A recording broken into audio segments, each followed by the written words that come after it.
Buenos días, sus señorías. Mi nombre es Fortunata y Jacinta y aquí da comienzo esta nueva entrega que lleva por título Fernando VII, con Luis del Pino, conocido por todos, y a quien ya saludamos. Nos espera ya desde el otro lado de la pantalla. Don Luis, buenas tardes. Bienvenido al canal de Fortunata y Jacinta. Muy buenas tardes, doña Fortunata o doña Jacinta. Vamos a empezar, Luis, si te parece, pues haciendo una breve reseña biográfica, porque aunque eres pues, muy conocido, sobre todo aquí en España, pero este canal afortunadamente tiene muchos seguidores del otro lado del océano y españoles repartidos por toda la geografía mundial. Así que bueno, vamos a hacer esta breve reseña. Luis Manuel del Pino González es ingeniero de telecomunicaciones, aunque ha desarrollado su vida profesional al servicio de un periodismo sin complejos, primero en la cadena COPE y más adelante en Libertad Digital, desempeño por el que recibió el premio Antena de Plata en el año 2015. Recientemente, en febrero de este año, del año 2024, se ha incorporado al grupo Radio Libertad y al Toro TV. Ha publicado varios trabajos con la editorial La Esfera de los Libros. Vamos a citar, pues, por ejemplo, La dictadura infinita, la evolución autoritaria de un occidente cobarde y cansado de sí mismo. Y también otro libro, 11M, golpe de régimen. ¿Y por qué tenemos hoy a Luis del Pino aquí invitado? Pues porque nos va a acompañar para presentar su último libro, que acaba de salir a la luz. Hoy ha estado precisamente en la Feria del Libro de Madrid, recibiendo a sus lectores y firmando allí su última obra. Lleva por título Yo el difamado, Fernando VII, autobiografía apócrifa de un buen rey. Luis, un libro que sin duda despertará pues encendidas discusiones y polémicas, pues posiblemente no encontremos en toda la historia de España un personaje más vilipendiado e incomprendido, tanto por la gente del común, esto es una cosa curiosa, ¿verdad? Tanto por la gente del común, el ciudadano de a pie, como por gran parte de la historiografía académica. Y aquí, pues yo tengo que señalar que precisamente mi abuelo, con 101 años, todavía sigue vivo, pues él siempre, en casa, siempre decía que no, que el peor rey de España era Carlos IV. Ahora nos vas a comentar al respecto. Te voy a dar paso ya inmediatamente con esta cita textual tuya que dice así: ahora que está de moda la lucha contra los bulos, debo decir que Fernando VII ha sido víctima durante 200 años de los mayores bulos. Hasta aquí la cita textual. Vamos a poner en pantalla el libro para que la gente se vaya quedando ya con esta preciosísima portada. Y Luis, tienes la palabra. Coméntanos, bueno, pues eso, una víctima de los bulos desde hace 200 años, Fernando VII. Bueno, Fernando VII, como muy bien has dicho antes, es un rey que por algún motivo concita las críticas más acerbas de todo el mundo, o sea, de la gente del común, de los historiadores y además sin distinciones ideológicas, a izquierda y a derecha, todo el mundo le considera un rey detestable, el rey felón. De hecho, cuando la editorial me preguntó, me encargó un libro y me dijo ¿de qué lo quieres escribir? Pues la pregunta que yo les hice es ¿quién es el rey peor que ha tenido España en los últimos 3-4 siglos? Y me dijeron, sin dudarlo, Fernando VII. Entonces les dije, pues bueno, pues voy precisamente a escribir un libro para tratar de defender un poco su figura, lo cual, por supuesto, pensaron que me había vuelto absolutamente loco. Fernando VII es un personaje que precisamente por esa unanimidad en la crítica invita a la reflexión. ¿Cómo es posible que todo el mundo hable de él pestes, todo el mundo le achaque todos los vicios y cómo es posible que nadie le achaque ninguna virtud? Vamos a ver, Fernando VII vivió en una de las épocas más convulsas de nuestra historia, ese primer tercio del siglo XIX donde España sufrió la catástrofe de la invasión napoleónica, que para nosotros fue terrible, y la posterior pérdida de las colonias, perdón, de las provincias americanas. Sin embargo, a pesar de haber vivido en esa época tan enormemente convulsa, Fernando VII es alguien que es capaz de vencer uno a todos sus enemigos, es capaz de morir tranquilamente en su cama en una época donde los reyes acababan o guillotinados o en el exilio, y fue capaz de concitar el amor de todo su pueblo. Fernando VII era adorado por el pueblo español en su gran mayoría. ¿Cómo es posible? Si era tan malvado, tan terrible, tan estúpido, tan carente de virtud alguna, ¿cómo es posible que el pueblo le quisiera y cómo es posible que él supiera sobreponerse a todos sus enemigos? Hay algo que no cuadra en esa figura, ¿no? Alguna virtud tenía que tener, forzosamente, aunque fuera un genio del mal, pero al menos sería un genio. Al menos sería pues alguien inteligente, astuto, listo, pero no, la imagen que nos ha llegado de Fernando VII es que era un ser abúlico, que le gustaba jugar al billar haciendo trampas, irse a los burdeles. Bueno, entonces, ¿cómo demonios pudo sobrevivir a todo y a todos y ganar? Al final, pues bueno, eso fue lo que me llevó a intentar profundizar un poco en su figura, y la lectura de algunos libros, pues me hizo ver que hay datos que a todos se nos han escapado. Yo crecí en el convencimiento, porque así me lo habían contado, de que Fernando VII era lo peor de lo peor, que sin embargo el heroico pueblo español fue capaz de alzarse el 2 de mayo contra los franceses y gracias a eso los echamos, porque si hubiera sido por la familia de los Borbones, pues entonces aquí no habríamos hecho nada. El 2 de mayo el pueblo español se lanza espontáneamente a la calle y entonces eso da lugar a la guerra de la independencia. Sin embargo, me topé con un libro, que en principio es una novela, pero es una novela enormemente bien documentada, de Pérez Reverte, la de Un día de cólera, donde pues me encontré un dato que me hizo ver que quizá no teníamos toda la información.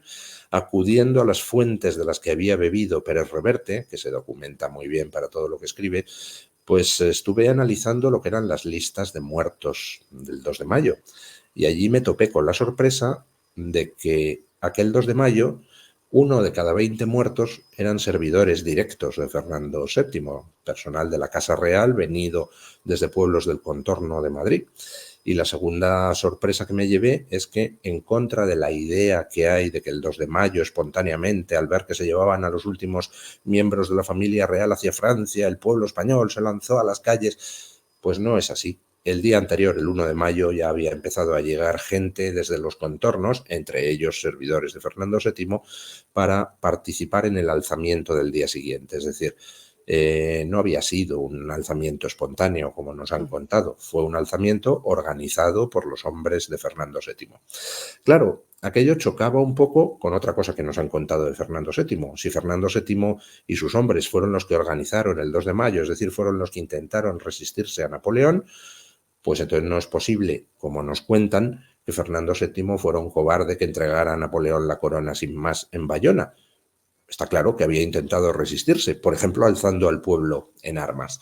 Y a partir de ahí, pues bueno, empecé a leer aquí y allá, y cuando la editorial me dijo de qué quería escribir, pues les dije que quería sacar un libro equilibrando un poquito a la figura de Fernando VII, es decir, reconociendo pues, sus errores, pero o sus defectos, pero también, hombre, poniendo en el otro lado de la balanza sus virtudes. Y nada, me metí con ello y me fui para quitar de en medio cualquier posibilidad de manipulación historiográfica, me fui a las fuentes originales Eso a es. leer pues lo que los protagonistas de los hechos se habían dicho unos a otros en las cartas, a leer lo que los testigos directos de los hechos dejaron escrito en sus memorias, a leer la documentación oficial de la época, por ejemplo, la causa del Escorial, Eso es. y ahí me fui encontrando con que en realidad todo lo que nos habían contado de Fernando VII, al menos en la parte que corresponde a las acusaciones principales, es decir, a lo de que era un felón, un traidor, pues en realidad era todo mentira. Ni Fernando VII conspiró nunca para quitar a su padre la corona, ni Fernando VII entregó a Napoleón la corona en Bayona, sino que fue el canalla de su padre, Carlos IV. De hecho, Fernando VII intentó por todos los medios resistirse, plantando cara a Napoleón hasta el último minuto, y solo se rinde después de que su padre le haya entregado la corona a Napoleón, y solo se rinde bajo amenaza de muerte, Exacto. la que recibe Fernando VII. Y tampoco es verdad, como nos han contado, que Fernando VII fuera un ingrato que volvió de Francia y entonces derogó esa constitución del pueblo, la constitución de 1812. No es verdad. Yendo a las fuentes originales y viendo el desarrollo, la convocatoria, el desarrollo de las Cortes de Cádiz y de la Constitución de Cádiz, se ve perfectamente, y en el libro lo cuento, cómo la Constitución de Cádiz nunca fue una constitución del pueblo.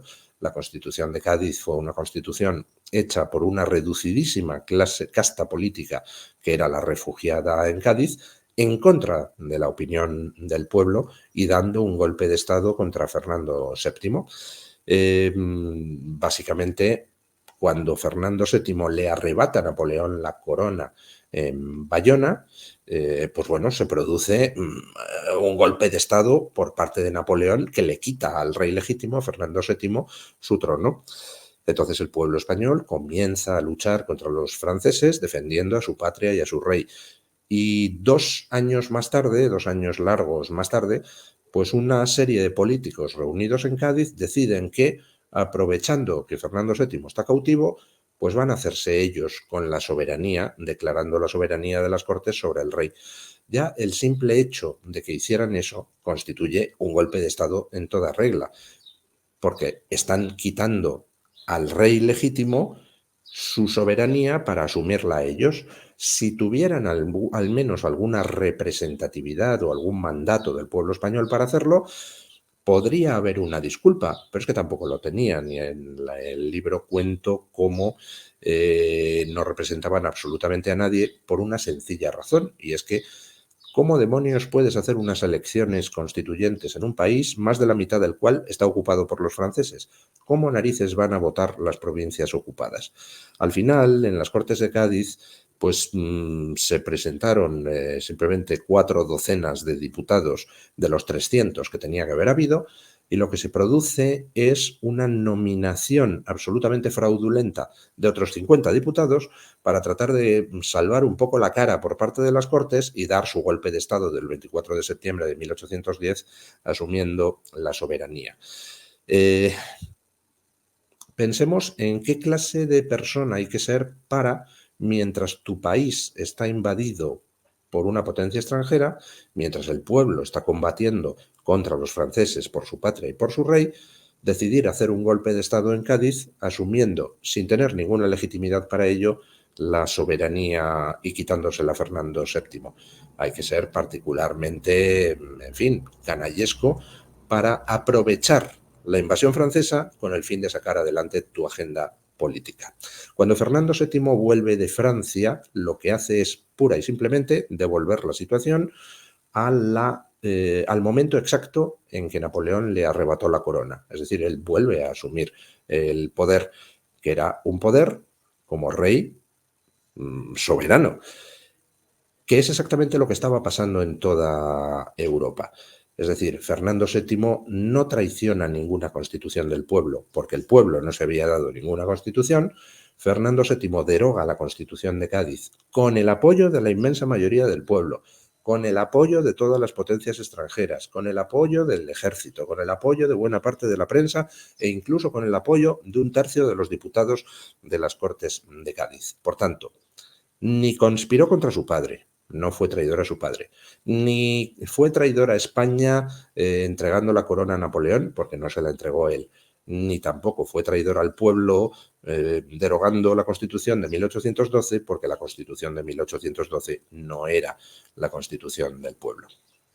Don Luis, vamos a comentar que este libro, claro, lo hemos mostrado en pantalla y efectivamente es un volumen extenso, cuenta con, no llega, pero prácticamente alcanza las 700 páginas y sin embargo, como yo lo tengo muy reciente, pues tengo que confesar a los seguidores del canal que está escrito con una narrativa extraordinariamente ágil. Es una lectura muy adictiva, esto también tenemos que prevenirlo, porque yo ya he comentado algunas veces en el canal que tengo organizada la jornada para yo leer de 12 de la medianoche hasta las 3 de la madrugada más o menos. Y incapaz de soltar el libro. Vamos, me lo he fundido en apenas unos días. Está escrito, es un ensayo histórico, pero en formato de novela, y como ya has comentado, pues después de una ardua tarea de investigación en la que has removido muchísimos materiales, casi todos están reseñados en el libro, cientos y cientos de fuentes primarias, de cartas de los protagonistas, las memorias escritos por algunos de los principales testigos de la época y cientos de documentos de archivos. Y una cosa que llama mucho la atención, como tú comentas en el libro, es que muchos de ellos han sido silenciados por los investigadores. Esto llama muchísimo la atención en esa construcción del mito oscurantista contra Fernando VII. Es decir, yo interpreto que la documentación existe en los archivos, pero ha sido silenciada por la historiografía académica. Y otro apunte importante, a lo mejor nos puedes comentar algo al respecto en cuestión de estilo, es que la narración está puesta en primera persona, es Fernando VII el que nos habla a los lectores del siglo XXI, en un formato de alegato de defensa. Pues efectivamente el libro es un ensayo histórico, es decir, no es una novela en el sentido de que pueda ser algo inventado por mí. Exacto. No hay ni un solo personaje inventado, no hay ni una sola situación, escena inventadas, no hay ni una sola fecha inventada. De hecho, no hay ni un solo diálogo en el libro que no esté extraído de las fuentes primarias. Es decir, es un ensayo histórico puro y duro. Lo que pasa es que, hombre, un ensayo siempre es mucho más arduo. Y aparte, yo creo que llega menos el mensaje. Así que elegí novelar, entre comillas, el ensayo y presentarlo como un alegato en primera persona, es decir, presentarlo como si fuera Fernando VII el que estuviera hablando a un jurado popular de nuestra época, diciéndole, vamos a ver, de las cosas que me han acusado son esto, esto y esto. Bueno, pues yo les voy a demostrar que todo eso es falso y voy a ir aportando los documentos que demuestran que esas acusaciones son falsas.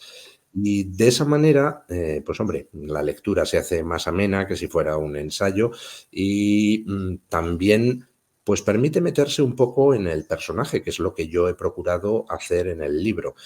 En el libro he tratado cronológicamente todo lo que fue sucediendo en aquellos años hasta 1814, cuando Fernando VII por fin asume el poder tras su vuelta de Francia, pero en esa cronología lo que he procurado es irme poniendo en la mente de cada uno de los protagonistas con el fin de responder a la pregunta fundamental. Este personaje concreto toma esta decisión concreta, porque es la única manera de intentar dotar de sentido a las cosas que pasaron. ¿Por qué Godoy tal día envía una carta a su amigo Murat, el general Murat? ¿Por qué Fernando VII toma tal decisión tal día al volver de Francia? ¿Por qué Carlos IV permite que se haga no sé qué el día tal? Tienes que ponerte en la mente de cada uno de ellos. Y también, por supuesto, me he tenido que poner en la mente de Fernando VII porque él al final es el que narra todo y el que se defiende de las acusaciones que le han ido formulando. En cuanto a cómo he ido haciendo el libro, pues efectivamente ha requerido mucha labor de documentación, sobre todo, pues eso, memorias de los protagonistas, cartas de los protagonistas, documentación oficial, por ejemplo, me he tenido que leer de pe a pa toda la causa del Escorial, que es esa famosa causa donde acusan a Fernando de estar conspirando para quitar el trono contra su padre, cuando realmente toda la conspiración del Escorial lo que fue es una conspiración de Godoy para intentar quitar a Fernando VII de la sucesión al trono. Bueno, todo eso me ha requerido, pues, por supuesto, hacerme con esa documentación, que ha habido dos vías principales. En primer lugar, gracias a Dios, estamos en la era de la digitalización y cada vez más documentos de aquella época están digitalizados. Por ejemplo, casi todas las memorias de los protagonistas directos de los hechos hay copias digitalizadas en distintos archivos del mundo a las que se puede acceder por Internet. También algunas cosas oficiales están digitalizadas y disponibles. Cartas, pues hay bastante digitalizado, sobre todo, por ejemplo, todas las cartas de Napoleón, gracias a la edición completa que ha hecho la Fundación Napoleón hace no demasiados años, que ocupa 15 tomos en escrito, pero que está disponible las más de 40.000 cartas en Internet para su consulta. Y luego, por supuesto, hay cosas que ni están digitalizadas o no están o están digitalizadas pero no están disponibles en Internet, y eso me ha obligado pues a ir al Archivo Histórico Nacional, al Archivo de Palacio. Me ha obligado, a través de una colaboradora francesa, a conseguir documentación también en el Archivo Nacional de Francia, documentación inédita. En el libro se incluyen varios documentos que hasta ahora no habían sido publicados por nadie, aunque resulte sorprendente. Después de 200 años sigue habiendo una cantidad enorme de documentación inédita de aquella época, sobre todo en archivos españoles, donde parece que como que no nos interesara todo lo que pasó en aquellos años cruciales, ¿no? En Francia sí se ha hecho una labor mucho más extensiva de publicación de la documentación de aquellos primeros años del siglo XIX. Aquí en España hay muchísimo en el Archivo Histórico Nacional que está todavía por explotar. Y entre ellos algunas cosas pues enormemente interesantes, parte de las cuales las he recogido dentro del libro. Aquí hay que señalar una cosa, y es que en Francia sí había publicadas desde hace más de un siglo cartas y documentos importantes para entender qué fue lo que pasó en España antes del 2 de mayo, y sin embargo eso que se había publicado en Francia se le ha hecho muy poco casito por parte de la historiografía española. Y yo sospecho que es que, como se había llegado más o menos al consenso de que Fernando VII era el malo de la película, el compendio de todos los males, pues entonces había como una renuencia a meterse a investigar y a meterse a publicar cualquier cosa que fuera en contra de esa verdad oficial. Bueno, pues yo, como no tengo ninguna especie de atadura ni complejo de ningún tipo, pues me he metido a investigar todo aquello, y el resultado es este libro, del que sale una figura de Fernando VII muy distinta a la que nos han presentado. Una ventaja de investigar actualmente es precisamente todo el tema de la digitalización. Recordemos que hace no tanto, 2, 3 décadas, pues si uno quería, por ejemplo, leerse la causa del Escorial, pues tenía que irse al Archivo de Palacio, aquí en Madrid, porque no está publicada al completo en ningún sitio. Tenía que solicitar los volúmenes correspondientes, o bien pues el microfilm, y entonces dedicarse a leerlo allí. Bueno, hoy en día las cosas han avanzado, entonces pues te vas al Archivo de Palacio, o solicitas por internet una copia de la causa del Escorial, pagas un cierto dinero, que no es barato, pero lo tienes en tu casa, te mandan una copia digitalizada y puedes perfectamente irte estudiando hasta el último de los documentos oficiales que componen esa casa, pues eso, como haces tú, Paloma, en esas horas de 12 de la noche a 3 de la madrugada, donde tienes tiempo para leer todo tipo de cosas, ¿no? Efectivamente. Bueno, vamos a precisar, por poner en situación a los seguidores. La acción del libro empieza en el año del nacimiento de Fernando VII, es el año 1784. Atraviesa rápidamente pues, el periodo de la Revolución Francesa, el meteórico ascenso de Godoy, ese personaje siniestro, la apoteosis de Napoleón, y la narración tiene distintas fases de crecimiento. Hay un primer momento en que empieza a ser muy trepidante, que es el octubre de 1807, con la famosa intriga del Escorial. Ya has comentado algunas cosas, y esta invitación que has hecho a solicitar íntegramente pues, el archivo y que nos lo envíen a casa, también podemos invitar a que hagan esa lectura directamente a través de tu libro. Como ya nos has comentado alguna cosa, permíteme que te pregunte por otra cuestión que yo tenía aquí anotada, que a mí me ha llamado profundamente la atención.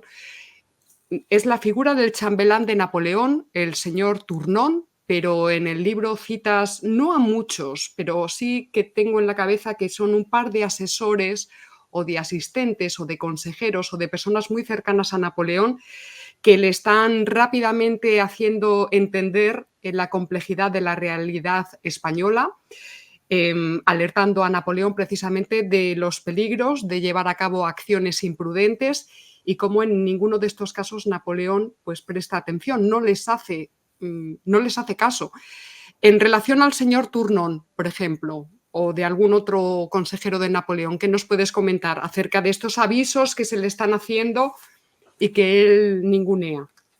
Pues por poner el contexto de lo que sucedió en aquellos años, si el 2 de mayo se termina produciendo es debido a que Manuel Godoy se pasa 4 años, desde 1804, negociando con Napoleón por un motivo. Eso es. Manuel Godoy era un corrupto, era el valido omnipotente de Carlos IV y Manuel Godoy sabía que en cuanto Carlos IV muriera, él estaba acabado, que lo más probable es que acabara en la cárcel o en la horca y teniendo que devolver todo el dinero robado, que fue muchísimo. Llegó a ser uno de los hombres más ricos de España, habiendo empezado sin absolutamente nada.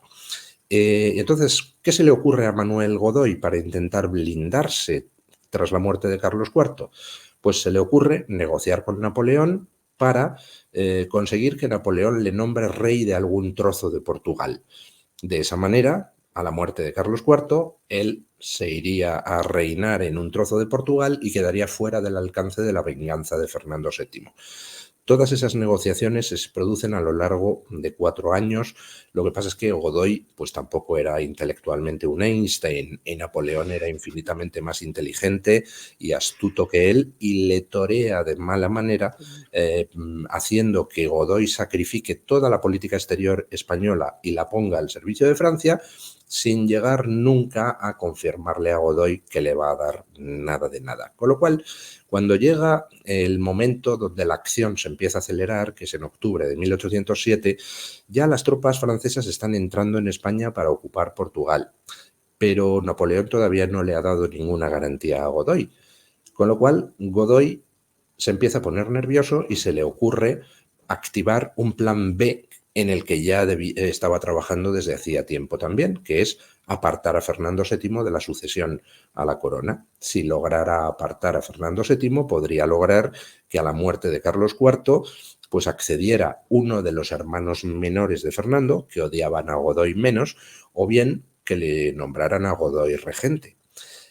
La conspiración del Escorial es eso, es un montaje que hace Manuel Godoy para pringar a Fernando acusándole de conspirar contra su padre y tratar de apartarle de la sucesión a la corona. Si Godoy lanza esa conspiración contra Fernando era porque Napoleón todavía no le había dado garantías de nada de nada.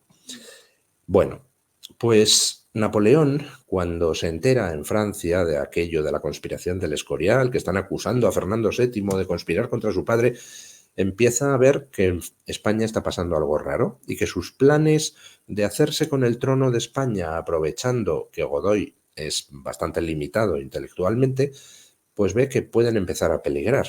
Y entonces dice, bueno, tengo que enterarme de qué está pasando en España. Y elige a un personaje muy curioso, que es Claude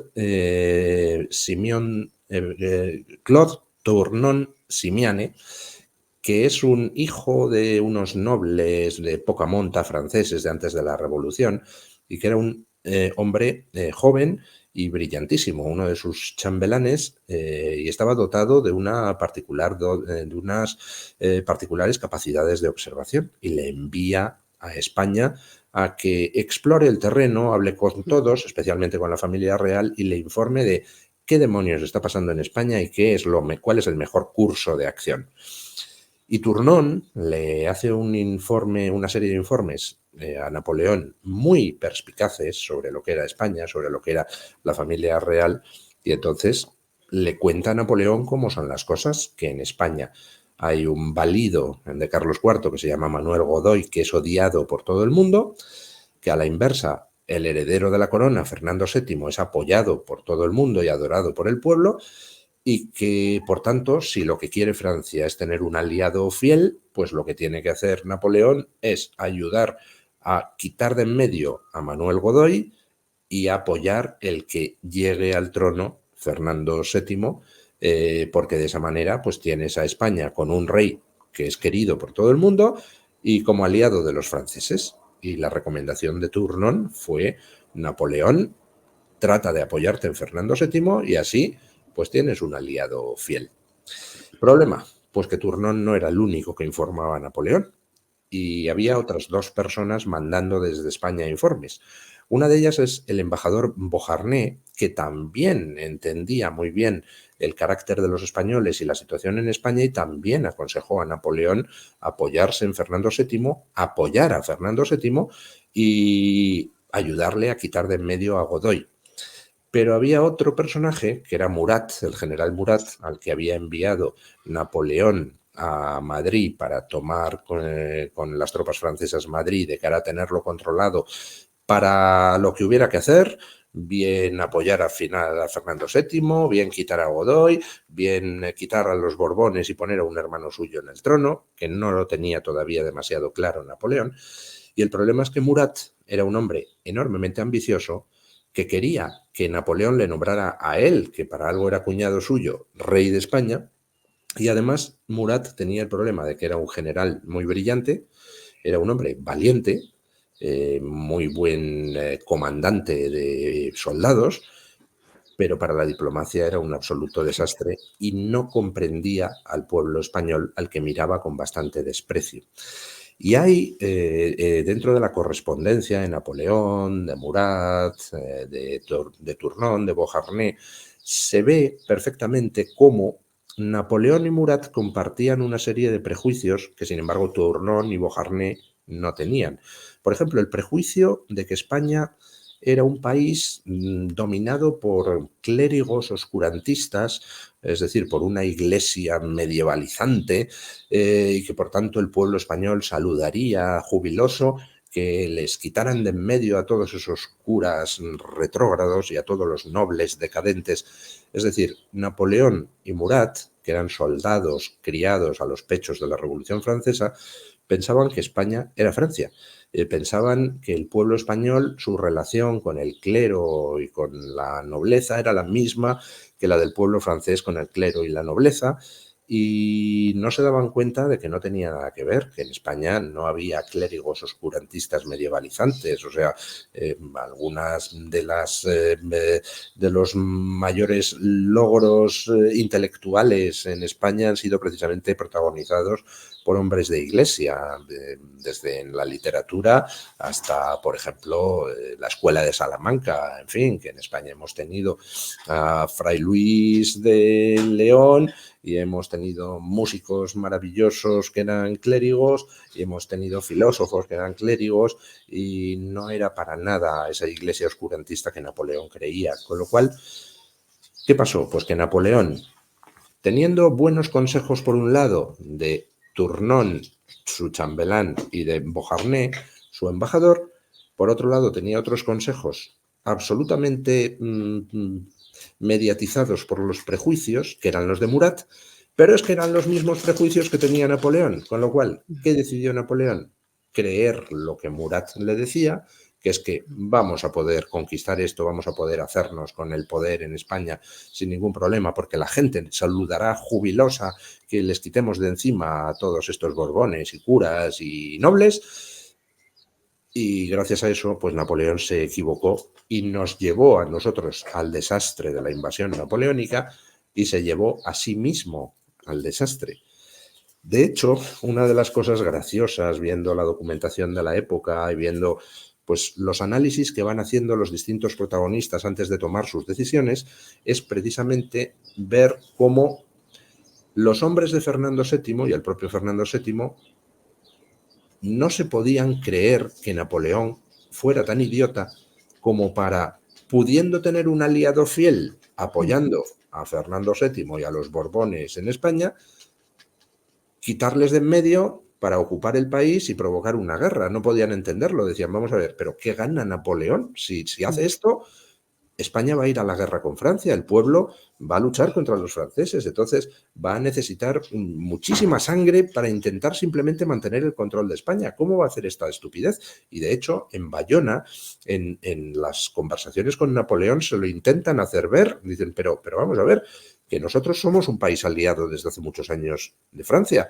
¿Qué necesidad tienes de convertirnos en un país enemigo y de que seamos la trampa en la que termines completamente rodeado de fango y de sangre. No tiene sentido. Pero claro, Napoleón es que no lo veía así. Napoleón decía, qué chorrada. Yo os quito de en medio a vosotros, los Borbones. Pongo a quien me dé la gana, a mi hermano o a quien sea, y la gente lo saludará jubilosa porque nosotros representamos el triunfo de la razón que la Revolución Francesa trajo consigo. Y gracias a ese error de percepción de Napoleón, gracias a que Napoleón no confió en los buenos asesores como Claude Tournon, pues fuimos todos al desastre, nosotros como invadidos y él como un invasor que no logró conquistarnos y que encima convirtió los campos de España en la trampa en la que perecieron más de 300.000 franceses. Sí, efectivamente. Permíteme que nos detengamos brevemente en una circunstancia especialísima que a mí me ha impactado mucho. Yo tampoco tengo analizada en profundidad esta época, que es la cuestión del ultimátum de Napoleón previamente al motín de Aranjuez y a los sucesos del 2 de mayo. Y a mí lo que me ha llamado la atención es precisamente el secretismo. Este ultimátum se produce de manera extraoficial, es decir, no a través de las vías diplomáticas oficiales, legales, sino como a espaldas, ¿no? A través de un personaje que aparece por allí, a espaldas de las cortes, a espaldas de la opinión pública y a espaldas del príncipe de Asturias, el futuro Fernando VII. Y aquí tengo anotado, don Luis, tengo anotado, por cierto, qué personaje tan siniestro es la hermana de Fernando VII, que empieza a tener aquí un protagonismo importante. Cuéntanos algo de este ultimátum y de este personaje, de esta hermana tan terrible que tiene Fernando VII. Sí, vamos a ver, habíamos dicho que en octubre de 1807 Godoy se estaba poniendo nervioso porque Napoleón no le había prometido, no le había firmado que le iba a entregar un trono en Portugal, con lo cual Godoy pone en marcha la conspiración del Escorial contra Fernando VII para intentar apartarle de la sucesión a la corona. Pero finalmente el enviado o espía que tenía Godoy en París, Eugenio Izquierdo, logra por fin que Napoleón le firme un papel que Napoleón no tenía ninguna intención de respetar, pero logran esa firma y entonces Godoy se medio relaja, abandona la idea de quitar de en medio a Fernando VII, la causa del Escorial al final termina en nada, porque no había nada contra Fernando y por tanto son absueltos todos sus partidarios, y ya Godoy piensa que está blindado. No las tenía todas consigo, porque en el Tratado de Fontainebleau, que era ese tratado que blindaba a Godoy, Napoleón incluyó una cláusula de dejarlo como secreto de momento, así que Godoy estaba con la mosca detrás de la oreja. La pregunta que se hacía es, Napoleón está metiendo sus tropas en España, quiere que el tratado permanezca en secreto, aunque lo ha firmado, a ver si me está engañando.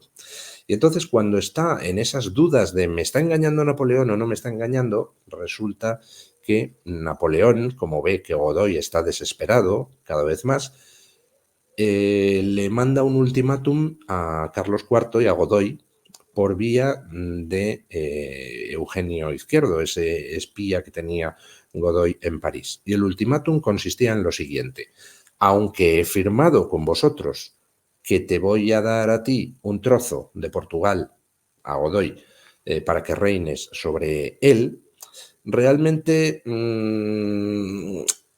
quiero un poquito más yo a cambio y me quiero quedar todo el territorio al norte del Ebro como, digamos, marca hispánica, como trozo, como territorio francés que sirva de protección frente a una futura agresión de España. Esa era la excusa que daba Napoleón, ¿no? En el fondo lo que quería era un poco emular a Carlomagno y tener ahí su marca hispánica en el territorio de la península ibérica. Y efectivamente ese ultimátum se lo manda a Carlos IV y a Godoy en secreto, no se lo manda oficialmente, lo manda a través de Izquierdo y de otro enviado francés que manda por conductos no oficiales. Y Carlos IV y Godoy lo que hacen al recibir ese ultimátum de Napoleón, es darse cuenta de que Napoleón está jugando con ellos, de que Napoleón, aunque ha firmado un tratado, el de Fontainebleau, donde se comprometía una serie de cosas sin que a España le significara una pérdida territorial, pues estaba ahora apretando las clavijas y quería quitarle a España un buen trozo de terreno.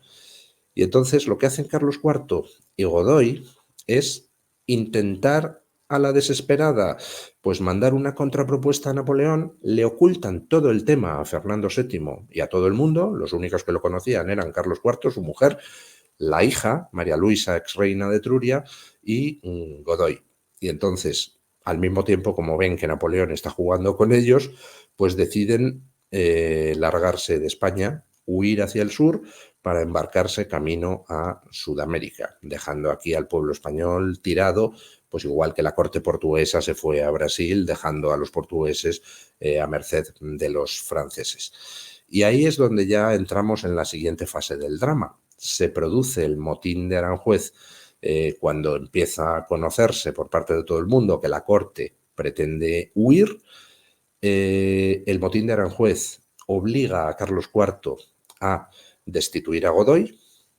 El motín de Aranjuez nunca estuvo dirigido contra Carlos IV y la prueba es que Carlos IV, el día 17 de marzo, cuando se produce el motín, no abdica. Simplemente el motín le obliga a destituir a Godoy. A Godoy en principio no le encuentran, no le logran detener, pero 2 días más tarde sí, el 19 de marzo. Y entonces el 19 de marzo, cuando detienen a Godoy, Carlos IV, comprendiendo que Godoy no ha podido escapar y que ya no va a poder contar con él, y puesto que ya no sabía gobernar sin él, pues decide voluntariamente abdicar el 19 de marzo. Todo esto con Murat acercándose con su ejército hacia la capital de España. Y entonces entra en acción pues uno de los personajes pues decisivos del asunto, que es la hermana de Fernando VII, María Luisa, ex reina de Etruria, que resulta que era amiga de Murat desde los tiempos en que ella era reina de Etruria y Murat estaba allí de general al mando de las tropas francesas en el norte de Italia. Y entonces, aprovechando ese contacto, lo que hace María Luisa es ponerse en contacto con Murat para establecer un canal de comunicación entre Murat y los reyes padres, Carlos IV y María Luisa, los padres de Fernando VII. Entonces, inicialmente, ¿cuál era la intención de los padres y de María Luisa? Pues que Murat presionara al gobierno español, al nuevo rey, Fernando VII, que acababa de ceñirse la corona, para que liberaran a Godoy y que se pudieran ir los padres y Godoy y la hermana a Francia a vivir bajo la protección de Napoleón. Esa era la intención. Pero Murat vio enseguida el cielo abierto y dice, un momento, estos están dispuestos a hacer lo que sea para que yo libere a Godoy. Bueno, pues voy a convencerles, y así lo cuenta Murat a Napoleón en una de sus cartas, voy a convencerles para que Carlos IV firme un papel diciendo que su abdicación ha sido forzada y que protesta contra esa abdicación y que quiere recuperar su corona. Era mentira, no había sido una abdicación forzada, ni Carlos IV quería recuperar la corona a la que había renunciado voluntariamente. Pero claro, ¿para qué quería eso Murat?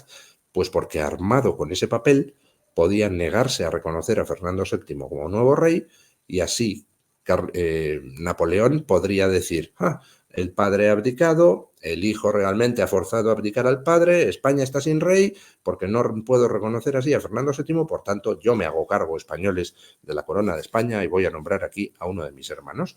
Murat vio la jugada perfectamente y gracias a la tonta de la hermana de Fernando VII logró llevar a cabo esa jugada, hizo que el padre protestara contra su abdicación, es decir, dijera que su abdicación había sido forzada. El padre hace ese papel en torno al 27 de marzo, pero lo que hacen es antedatarlo, ponerle fecha del 21 para que así no parezca algo provocado por los franceses, sino que parezca que verdaderamente Carlos IV protestó rápidamente después de abdicar contra una abdicación que había sido forzada, ¿no? Y entonces, armados con ese papel, los franceses ya tenían la partida ganada. Atrajeron a Fernando VII hasta Bayona, jugando con lo de, pues si no vas a ver al emperador, entonces él no te puede reconocer como nuevo rey. Entonces Fernando VII, para intentar evitar el derramamiento de sangre y la guerra, va a Bayona sabiendo que es bastante posible que sea una ratonera, y allí en Bayona lo que se encuentra es el percal de que Napoleón tiene el papel de su padre y le dice: o me das o abdicas tú, Fernando VII, en mí, o si no, usando este papel, voy a decir que tú no eres rey porque la abdicación de tu padre fue forzada y por tanto me entenderé con tu padre y será tu padre el que me entregue la corona. Básicamente ese es el chantaje que le hacen a Fernando VII en Bayona. Y de hecho, a Fernando VII Napoleón le llega a ofrecer: mira, si tú abdicas en mí, me das la corona de España, yo te doy el reino de Etruria para que tú gobiernes ahí en un trocito de Italia, en la Toscana. Y Fernando VII se negó. Se negó, primero, porque no quería entregar la corona a Napoleón, y segundo, porque tampoco podía legalmente. El único que podía en España aprobar que pasara a ocupar la corona otro distinto del que la ocupaba son las Cortes. En la monarquía hispánica el rey no podía hacer lo que le daba la gana. Por ejemplo, el rey no podía designar sucesor libremente. Quien lo aprueba son las Cortes, y esa prerrogativa existía desde tiempo inmemorial. Y entonces Fernando VII se niega hasta el último momento a darle la corona a Napoleón y se niega hasta el último momento a devolverle la corona a su padre. Dice: a ti, Napoleón, no te la ni quiero, ni puedo, ni debo dártela. Y a mi padre, es que su abdicación no ha sido forzada, así que no le puedo devolver la corona. Si queréis, nos vamos mi padre y yo a Madrid, convocamos las Cortes y yo delante de las Cortes se la devuelvo y que él diga delante de las Cortes qué es lo que quiere hacer. Pero claro, Carlos IV no quería gobernar ya, lo que quería era vivir en Francia con Godoy, que era lo único que le importaba. Y al final, pues Fernando VII se resiste en Bayona hasta el último minuto, y solo al final, y bajo amenaza de muerte, y cuando ya da igual lo que haga, pues le devuelve la corona a su padre. Y digo que ya daba igual lo que hiciera porque el 5 de mayo de 1808 Carlos IV abdica en Napoleón. Es decir, Napoleón hace uso del plan B, decir que la abdicación de Carlos IV había sido falsa, había sido forzada, y que por tanto Carlos IV seguía siendo el verdadero rey. Carlos IV abdica en Napoleón y por tanto ya a partir de ese momento la corona es suya. Y ya daba igual lo que hiciera Fernando. Entonces, ya en ese momento, cuando ya daba igual lo que hiciera y solo bajo amenaza de muerte, pues Fernando VII dice: pues vale, pues he perdido la partida, toma padre, te devuelvo la corona, y lo hace al día siguiente, es decir, cuando ya daba igual que se la devolviera o no, porque Carlos IV ya se la había entregado a Napoleón, ¿no? Exacto, yo creo que es fundamental subrayar esta cuestión de que ese chantaje de Napoleón a Fernando VII se hace bajo amenaza de muerte. Esa es una cuestión fundamental a entender. Por tanto, aquí cabría plantearse, pues si el mito oscurantista contra el personaje, contra la figura de Fernando VII, le atribuye todas estas cuestiones de escasísima inteligencia, una persona tramposa, estúpida, cobarde, sobre todo eso ahí, cobarde. Don Luis, ¿cabe plantearse esta cuestión? Es decir, en la ratonera en la que se ve metido Fernando VII, ¿prudencia o imprudencia política? ¿Cobardía o valentía? ¿Podía hacer otra cosa distinta de la que hizo, de alguna manera? En fin. Claro, Fernando VII podía haber hecho muchas cosas si hubiera sido un cobarde y no le hubiera importado la suerte de los españoles. Por ejemplo, podía haber huido en secreto de Madrid en cuanto Murat entró con sus tropas. Es decir, podía haber dicho: no, no, yo en estas condiciones no asumo la corona y me voy a donde sea y trato yo de huir hacia Sudamérica o hacia donde sea. Pero no lo quiso hacer. Se quedó en Madrid. Intentó por todos los medios negociar con Napoleón para tratar de evitar la guerra entre Francia y España, porque sabía que aquello iba a ser una auténtica catástrofe. Él sí comprendía, al revés que Napoleón, que el pueblo español no se iba a quedar quieto viendo cómo Francia le imponía un nuevo gobierno. Fernando VII es consciente, cuando le intentan atraer a Bayona, de que se puede estar metiendo en una trampa, y a pesar de eso va precisamente para apurar las posibilidades de negociación. Y allí en Bayona hasta el último minuto le planta cara a Napoleón y se niega, por ejemplo, a ese canje que le planteaba Napoleón: dame la corona de España y yo te doy el reino de Etruria en la Toscana. Él se niega. Si hubiera sido un cobarde, pues se hubiera ido de rey de la Toscana y nos habría dejado aquí a merced de Napoleón. Él, al final, pues claudica cuando ya, pues ya no hay ninguna posibilidad de resistir y bajo amenaza de muerte. Y las cartas de Napoleón posteriores a las abdicaciones de Bayona, pues son muy ilustrativas. Napoleón deja por escrito en sus cartas a sus subordinados que, como Carlos IV ha renunciado a la corona de buena fe, pues que es libre para moverse por Francia como quiera. Como Godoy, pues es un hombre sin importancia y además pues les ha facilitado las cosas, también puede ir libre a donde quiera, pero que Fernando se va prisionero al castillo de Valencé, dice Napoleón, porque no ha renunciado de buena fe a la corona. Es decir, el propio Napoleón nos está diciendo, la diferencia entre estos es que estos son unos siervos que me han entregado la corona, por tanto, quedan libres. Fernando no, a Fernando se le ha tenido que arrancar por la fuerza, con lo cual sigue siendo peligroso, con lo cual le enviamos prisionero a un castillo, al castillo de Valencé. Y si uno ve las cartas de Napoleón, las cosas que dice de Fernando, la verdad es que son muy peculiares, porque a Fernando le pone a bajar de un burro, o sea, según que a Carlos IV e incluso a Godoy, pues desliza elogios, Fernando VII no, se le ve que no sabe cómo tratar a ese príncipe que le mira continuamente con cara de póker, sin querer entrar en su juego y sin aceptarle nada de lo que le propone, y siente por él una mezcla de desprecio y odio, ¿no? Bueno, yo creo que eso es el mejor argumento que se puede dar en cuanto a la actitud de Fernando VII en Bayona. Fernando VII fue un valiente que plantó cara hasta Napoleón, que plantó cara a Napoleón hasta el último minuto, cosa que no hizo su padre, ni su madre, ni su hermana, ni por supuesto Manuel Godoy. Bueno, el libro termina con la entrada de Fernando VII en Madrid el 13 de mayo del año 1814. Pero que sepan ustedes, queridos seguidores, que don Luis nos ha prometido una segunda parte.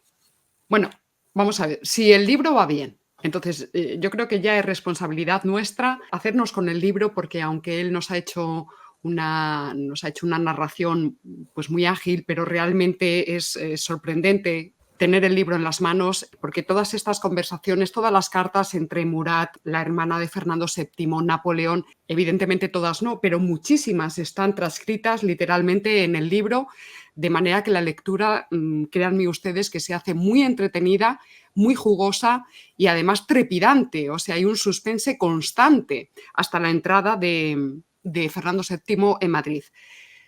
Don Luis, vamos a tener segunda parte porque recordemos que Fernando VII ocupa el trono hasta el año 1933. De hecho, si tienes todavía paciencia, son las 7, llevamos una hora de conversación, pero nos podías hacer un cómputo global muy generalizado sobre los años del gobierno de Fernando VII.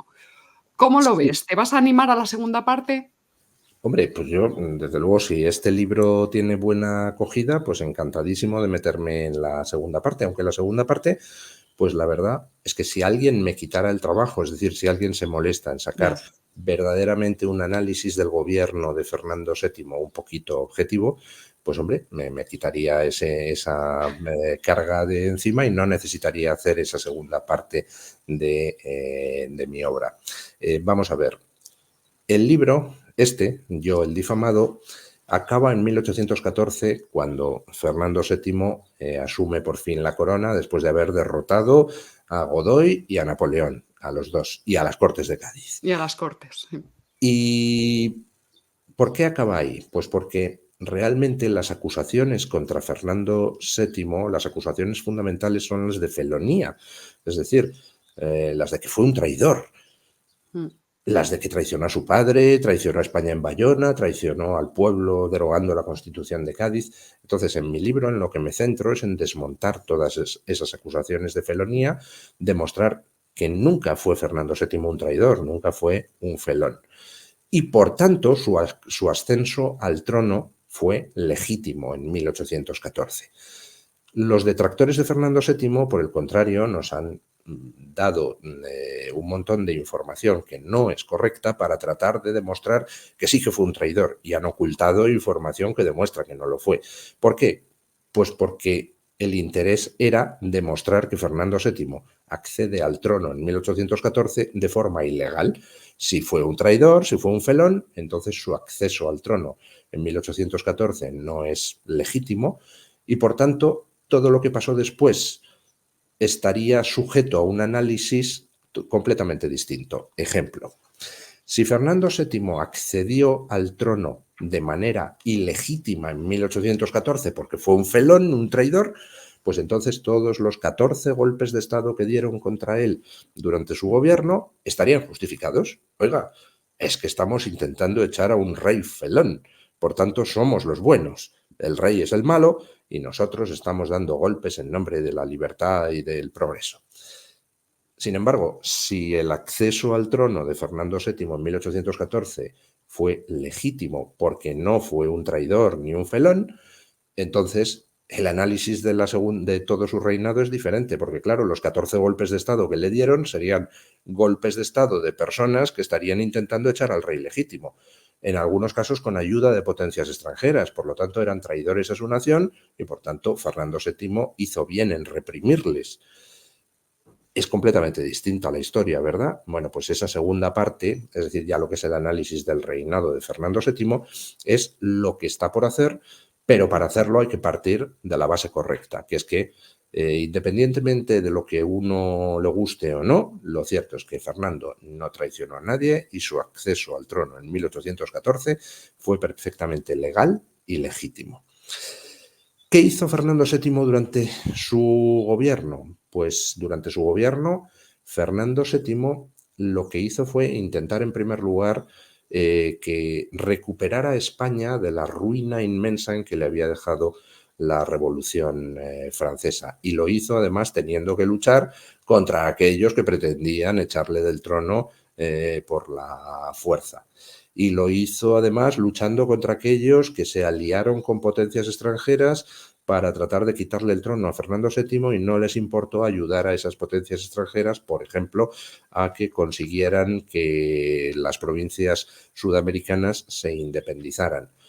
Fernando VII en todo momento estuvo durante su reinado defendiendo los intereses de España, mientras que sus enemigos, sus detractores, se aliaban con potencias extranjeras en perjuicio de España. Yo creo que eso solo basta para ver quiénes eran los buenos y quiénes eran los malos. Pero es que además el grado de manipulación de la historia con Fernando VII ha llegado a extremos bastante risibles. Por ejemplo, ya sabes, Paloma, que se produce en 1820 el golpe de Estado liberal que da lugar al trienio liberal, donde después de todo el esfuerzo que se había hecho entre 1814 y 1820 por recuperar las cuentas españolas, por sacar a España de la ruina, llegan los denominados liberales y otra vez el saqueo generalizado de las arcas públicas y otra vez España se sumerge en la ruina más absoluta. Fracasado el trienio liberal, la última parte del reinado de Fernando, entre 1823 y 1833, la historiografía la presenta como la década ominosa. Toma ya. Para describir esos 10 años bastan 3 palabras: la década ominosa. Es decir, la década siniestra, la década oscura, la década... ¿Y por qué fue ominosa? No lo sabemos, porque era Fernando VII, ¿no? Y entonces era el malo. En realidad, en esa década a la que la historiografía ha dado en llamar ominosa, pues Fernando VII por fin puede dedicarse a gobernar, a sacar a España del atraso, y es en esa década cuando las bases de la administración moderna española se sientan y cuando se crea la moderna Hacienda Pública Española, con el primer presupuesto general del Estado. Es cuando se crean todas las normativas básicas de la moderna administración española. Por ejemplo, el concepto de escalafón que tenemos en las administraciones públicas hoy en día nace en aquella época. esa época donde Fernando VII crea el Banco de España, Fernando VII crea el Museo del Prado.